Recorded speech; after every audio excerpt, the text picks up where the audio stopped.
Baik, kita mulai. Bismillahirrahmanirrahim. Assalamualaikum warahmatullahi wabarakatuh. Alhamdulillah, hari ini kita bisa ketemu dalam perkuliahan robotika pertemuan ke-10. Hari ini yang akan kita pelajari adalah sensor dan transducer, gitu ya. Jadi kita belajar ini apa aja sih sistem input yang ada di dalam robotik dan apa aja sistem keluaran yang ada di dalam robotik, gitu ya. Oke, pertama-tama kita kenalan dulu dengan yang namanya apa itu transducer, sensor, dan detektor, gitu ya. Jadi di dalam buku Transducer, Sensor, and Detector karya Robert G. Sipel didefinisikan bahwa transducer itu sebagai sebuah piranti yang mengubah suatu bentuk energi atau kuantitas fisik ke bentuk yang lainnya. Maksudnya seperti apa? Jadi gini, kalian dulu waktu zamannya SD atau SMP gitu ya, pernah belajar tentang perubahan bentuk-bentuk energi, gitu ya. Misalkan dari energi listrik ke energi panas, oh itu biasanya dipakai untuk kompor listrik, terus buat setrika, terus buat solder gitu kan ya. Terus ada juga perubahan bentuk energinya dari listrik menjadi gerak gitu kan, seperti kipas angin, AC, dan yang lain-lainnya. Nah, sama itu fungsinya dari si transducer itu seperti itu. Jadi dia mengubah besaran fisik ya, mengubah suatu energi atau kuantitas ke dalam bentuk fisik yang lainnya. Gitu ya. Selain itu, salah satu fungsi dari transducer ini adalah mendeteksi dan mengubah hasil pengukuran kebesaran listrik. Jadi dia juga bisa membaliknya, gitu ya. Jadi yang tadinya dari gerak merubah ke bentuk listrik. Nah, itu biasanya dimanfaatkan untuk sensor. Nah, si transducer ini nanti akan dibedakan menjadi dua, yaitu transducer aktif dan transducer pasif. Kalau transducer yang aktif ini, dia mengubah besaran lain sebagai hasil perubahan gaya atau energi, ketegangan atau arus, gitu ya. Jadi dari bahasa gampangnya, si transducer aktif ini dia bisa berfungsi sebagai sensor. Dia melihat keadaan sekitar, lingkungan sekitar, adakah sentuhan, adakah tekanan, gitu ya, adakah suara, terus dia akan merubah bentuknya. Nah, yang kedua adalah transducer si pasif, gitu ya. Jadi si transducer pasif ini dia akan mengubah propertinya sendiri, seperti contohnya adalah fotoresistor, gitu ya. Jadi dia merubah si bentuknya dia yang tadinya dalam bentuk apa namanya panas, gitu ya, terus dia akan merubah bentuknya ke dalam resistansinya dia sendiri, gitu. Oke, ini biasanya transducer ini ada bagian inputnya, terus ada bagian outputnya, gitu ya. Contohnya seperti LDR yang mengubah resisten cahaya, gitu ya, dari cahaya berubah ke jadi resisten. Terus termistor dia merubah suhu atau temperatur ke dalam resisten. Terus mikrofon merubah suara ke dalam tegangan. Terus ada juga variable resistor atau potensiometer, kalian biasanya nyebutnya gitu ya. Jadi merubah posisi atau angle-nya ke dalam bentuk resisten. Sedangkan outputnya, nah outputnya itu biasanya ya hasil dari yang kalian harapkan, bisa berupa lampu gitu kan, dari energi listrik ke dalam bentuk cahaya, terus LED, light emitting dioda gitu ya, dari arus listrik dirubah ke dalam cahaya yang searah gitu ya. Terus ada loudspeaker dari arus listrik dan tegangan dirubah ke dalam suara. Terus ada motor dari tegangan listrik ke gerak. Terus ada heater ya, merubah dari listrik ke panas. Nah, kalau si transducer difungsikan sebagai input atau sensor, dia itu biasanya mengubah nilai atau tahanan atau hambatan atau resistensi biar bisa langsung digunakan di beberapa rangkaian elektronik, gitu ya. Biar apa? Biar perubahan nilai resistansi yang terjadi itu nanti bisa langsung diterjemahkan ke dalam sinyal-sinyal listrik atau ke dalam bentuk tegangan, gitu ya. Terus nanti bentuk tegangannya ini bisa kita masukkan ke dalam bentuk microchip, gitu ya, atau berupa transistor atau berupa saklar, tergantung dari kalian nanti mau menggunakannya seperti apa.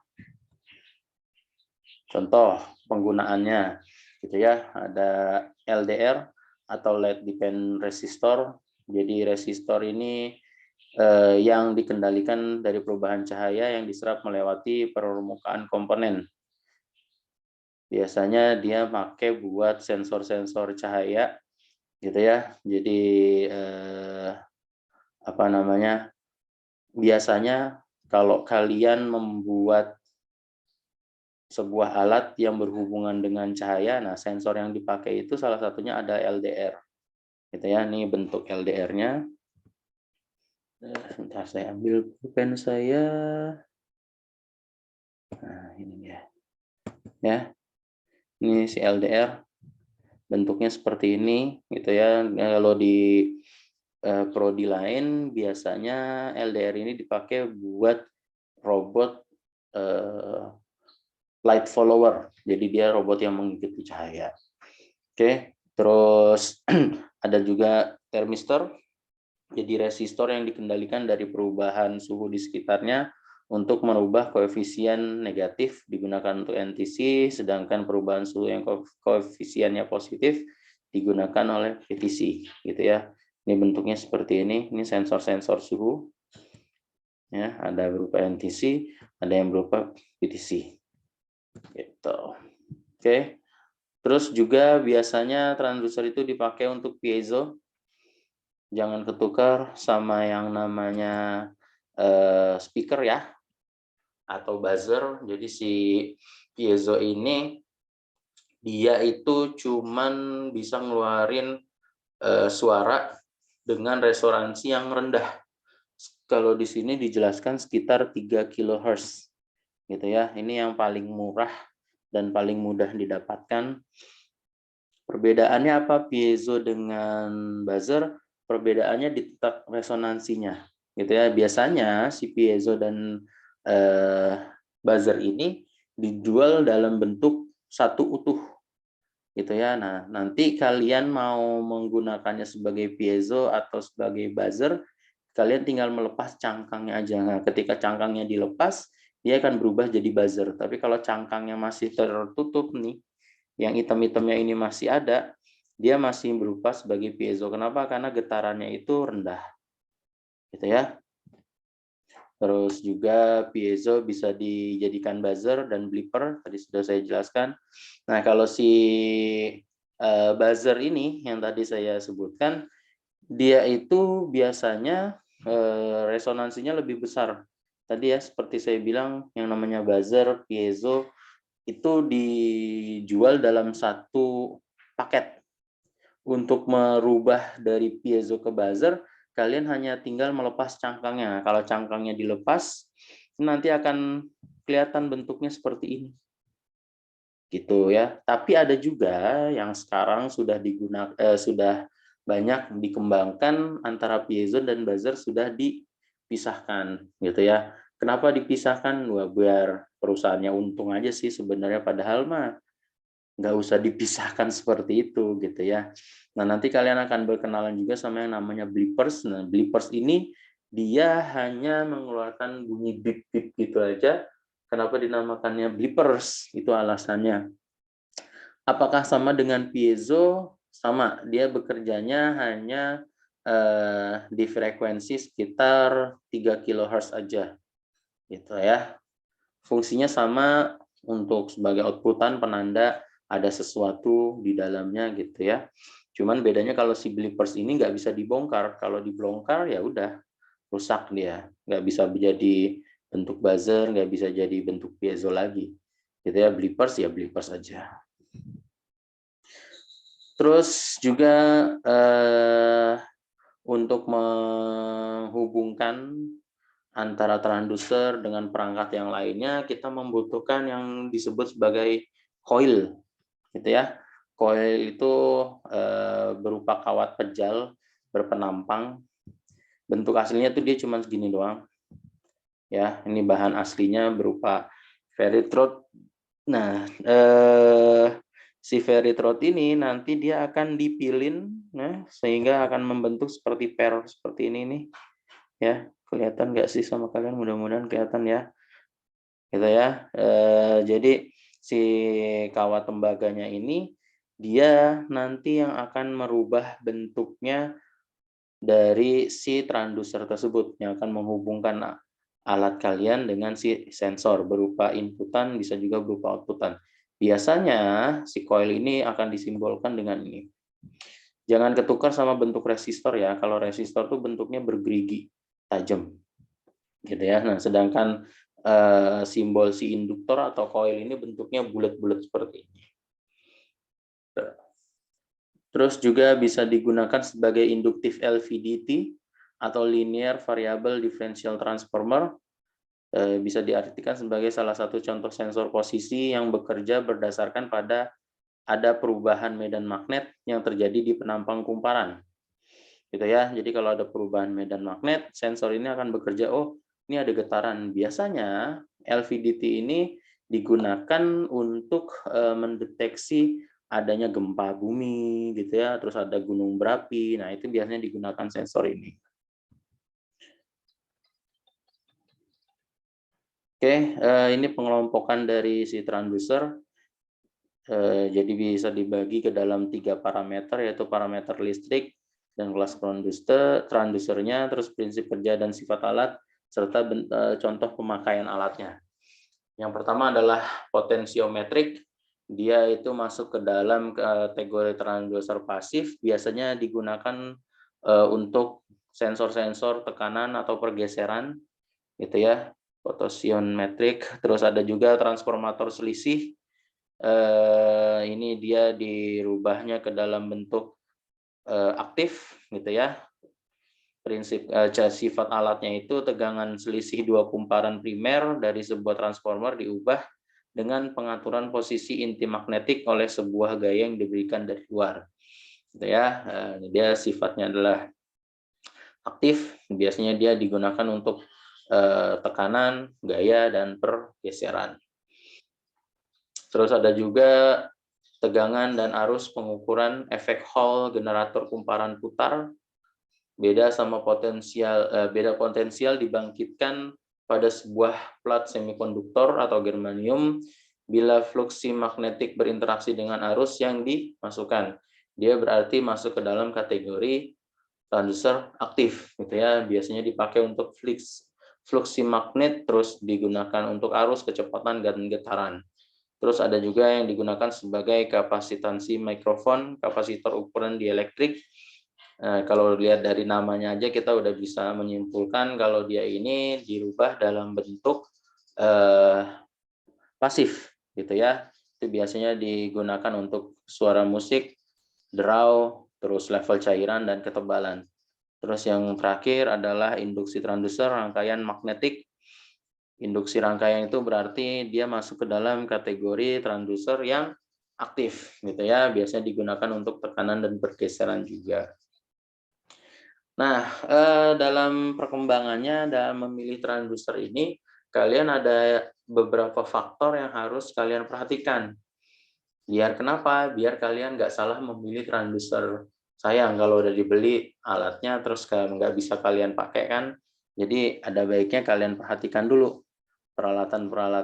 faktor-faktor yang mempengaruhinya. Yang pertama apa?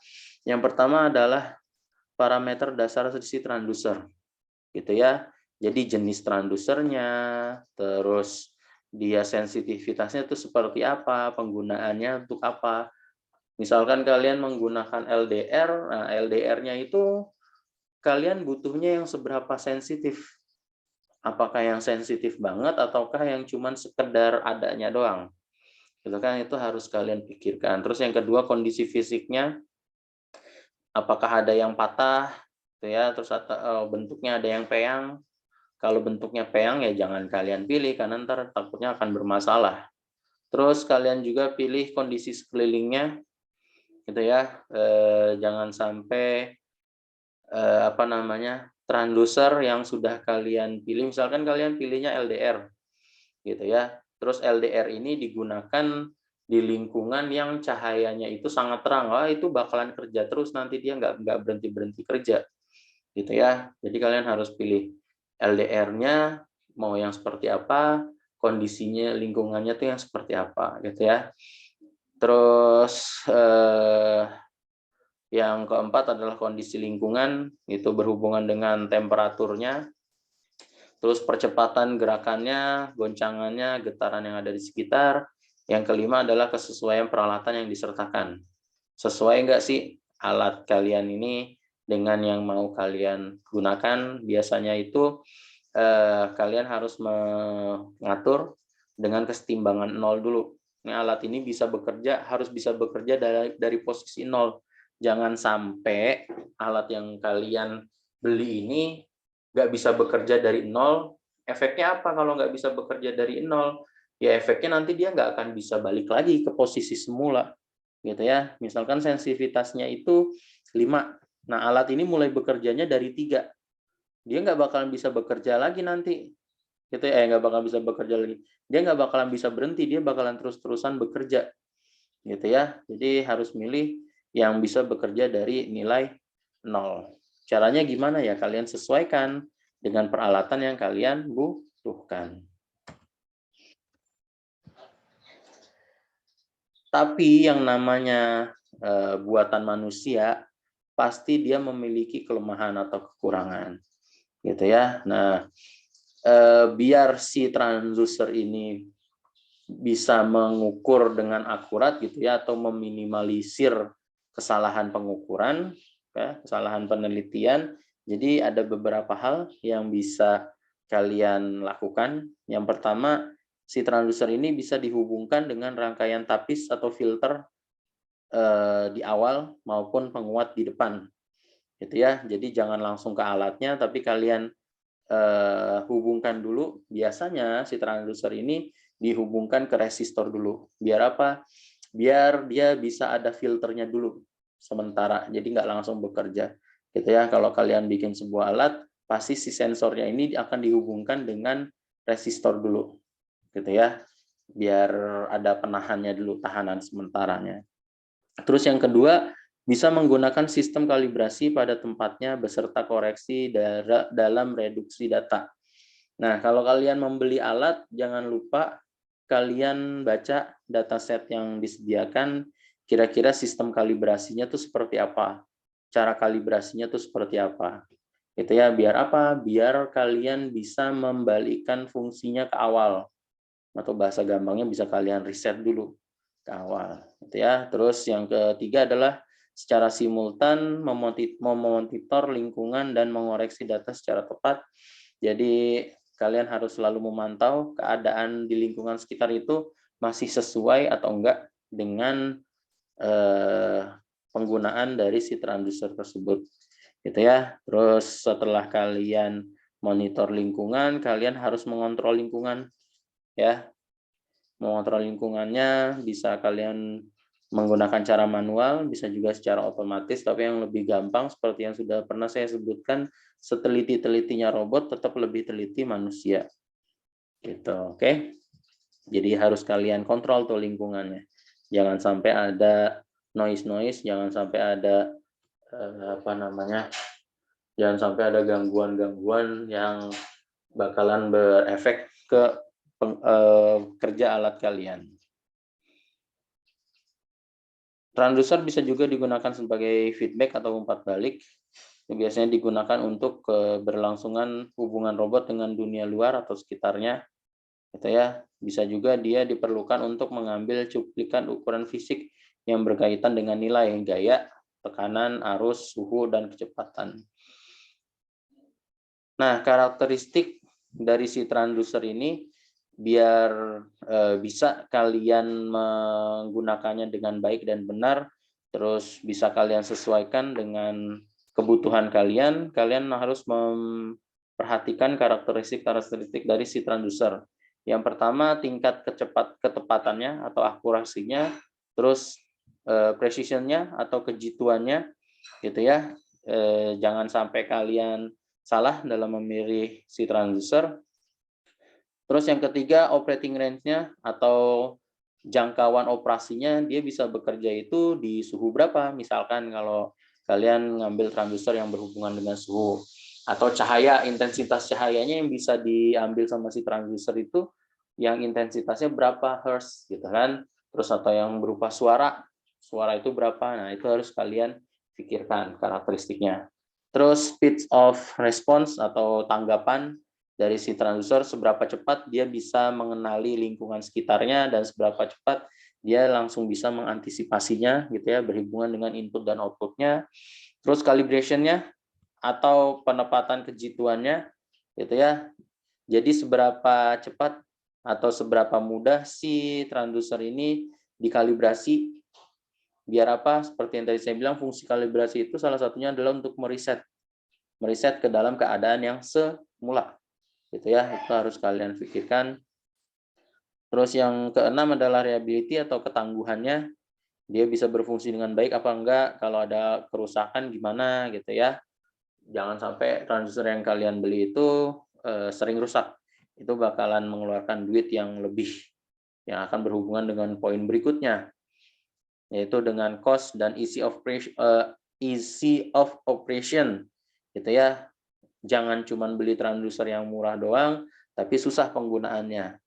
Lebih baik murah dan gampang digunakan daripada kalian beli mahal-mahal terus susah digunakan, itu akan lebih repot gitu ya. Terus yang berikutnya adalah ukuran yang mau kalian gunakan gitu ya, dimensinya, beratnya harus kalian sesuaikan.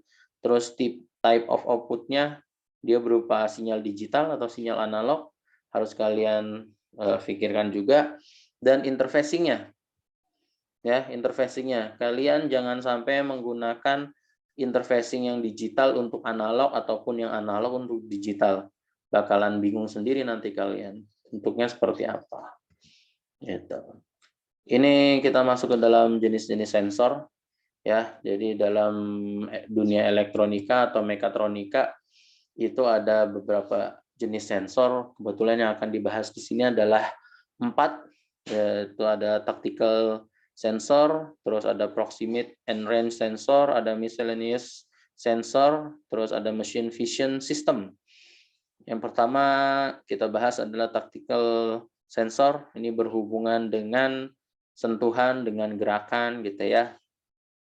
Ada 2 macam, yaitu sensor sentuh dan sensor gaya. Touch sensor atau sensor sentuh itu menghasilkan informasi yang terjadi tanpa gaya magnet. Komponen yang termasuk di sini misalnya adalah limited switch, ada juga micro switch gitu ya. Contoh penggunaannya itu untuk mengetahui posisi atau keberadaan pickup point atau conveyor belt gitu ya. Terus bisa juga untuk untuk mengetahui keberadaan permukaan suatu komponen. Terus ada juga berupa force sensor. Jadi dia ini untuk mengukur besaran gaya. Biasanya ini digunakan untuk tactical array sensor gitu ya.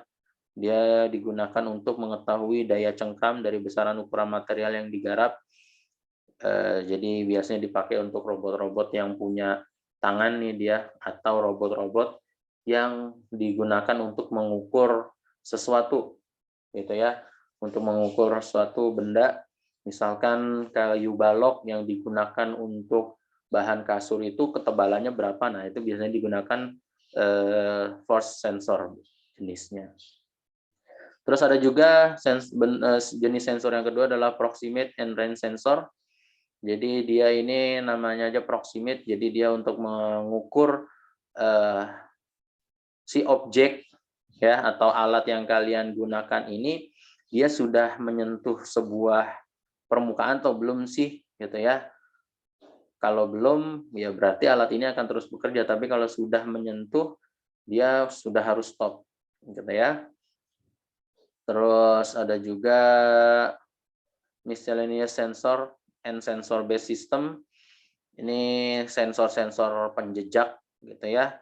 Jadi dia bisa mengetahui tekanan yang ada di sekitarnya, terus ada suara apa aja gitu ya. Ini biasanya digunakan untuk mengukur electrical currency-nya gitu ya, seberapa besar tegangan yang ada di sana, terus untuk mengukur ohmmeter gitu ya, terus juga bisa mengukur getaran yang ada di sekitar, bisa mengukur suhu, pokoknya semua yang berhubungan dengan penjejak ya. Penjejak itu adalah pengukur, dia itu bisa dipakai. Mesin vision ya, mesin vision ya sudah kalian tahu namanya aja vision, berarti dia untuk melihat gitu ya, untuk penangkapan gambar, untuk sensor-sensor penglihatan. Nah, ini digunakannya si mesin vision system. Fungsinya apa?